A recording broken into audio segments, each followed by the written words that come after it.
In today's Farm Report, small grains for forage may work out for some producers, especially if they're seeing their feedstocks grow low.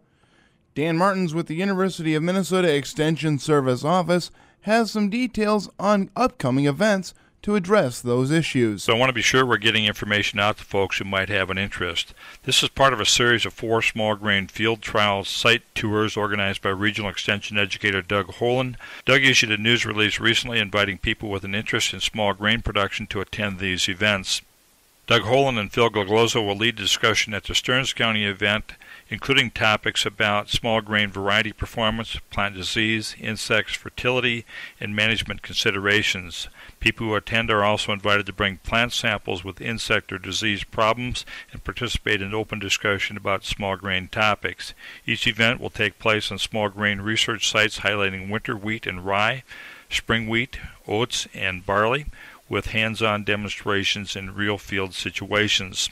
The Stearns County site will be held on June 23rd at 10 a.m. near the Dave Locken Farm outside of Marty, 10471 House Road. Lunch and refreshments will be served following the program about noon or so.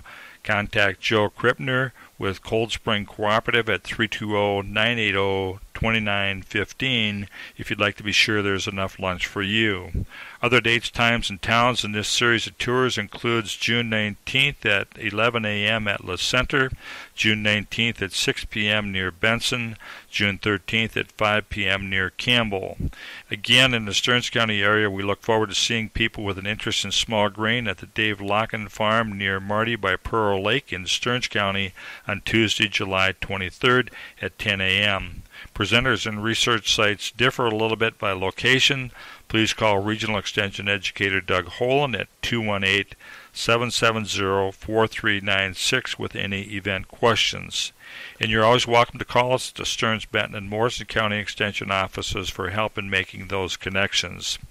Farmers are still finding small grain a good fit in the crop rotation in some situations.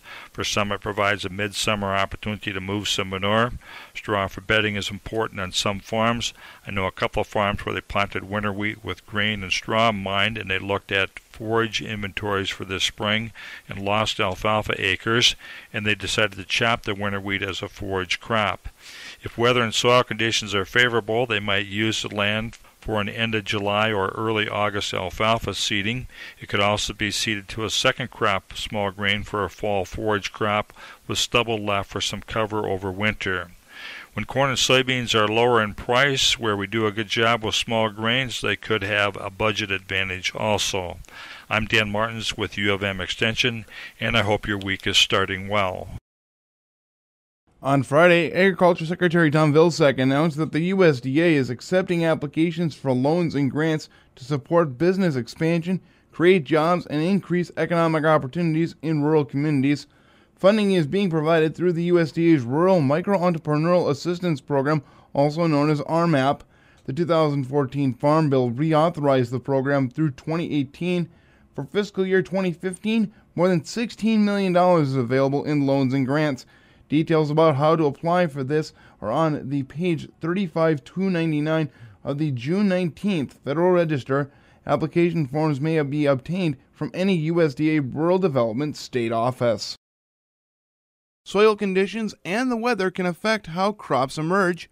Dan Martins with the University of Minnesota Extension Service Office shares some insights into common issues here in central Minnesota. I've had some follow-up conversations recently about some corn emergence issues this spring. I visited one of these fields on June 12th. The stand loss in this field showed up in about 3 ways. One was seed that soaked up water and swelled, and that was the end of it. The second and most curious finding was seedlings that leafed out and coiled up underneath the ground and never found their way to the surface. The third was plants that were stunted, late to emerge, or emerged with the tip of the first leaf still stuck in the ground. The looped over leaf was probably the result of the leaf starting to unfold underground. I read an article earlier this spring about the potential for a salting effect on seed from pop-up fertilizer put into seed furrow with very dry soil conditions. This might occur when the soil was holding less than 25% of its capacity for water for an extended time. Our campus faculty said some emergence issues, including the coiled-up plants underground, were caused largely by cold weather and related issues. I found a helpful article written by Bob Nielsen, an agronomist at Purdue University. Nielsen wrote about one issue called imbitional chilling. Imbition relates to the seed imbibing or taking up water during the first 24 to 72 hours after planting. This water absorption by the seed causes the seed to swell.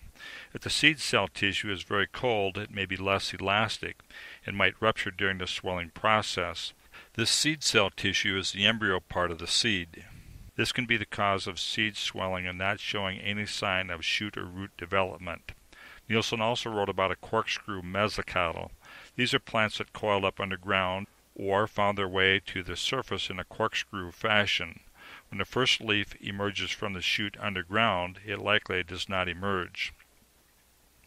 This coiled up or corkscrew condition logically could be caused by compaction or seed furrow sidewall compaction or both. The field I looked at was very loose, loamy sand. Nielsen also wrote that cold soil temperatures and wide variations in soil temperature can complicate and confuse normal elongation of the mesocotyl shoot. Nielsen wrote that the landing position of the seed in the furrow could be a complicating factor. If the seed lands with the embryo side of the kernel facing downward, cold soil conditions might be more of an issue. Some herbicides, such as cell growth inhibitors, can affect seedling shoot development. Many pre-emerge products are pretty clear about planting depths and soil conditions needed to minimize the risk of herbicide issues for emerging seedlings. Varieties logically could vary with how they respond to multiple stress factors, and there could be seed quality issues. When soil temperatures, structure, and moisture conditions are suitable for the crop, plants get up and going, and little things don't bother them much. It's often difficult to predict the weather, and sometimes we plant when weather patterns look good and things change. I'm Dan Martins with U of M Extension, and I hope you're up and getting through the day okay. So what might an agricultural trade relationship between the U.S. and Cuba look like if normalized trade relations occur between the two countries?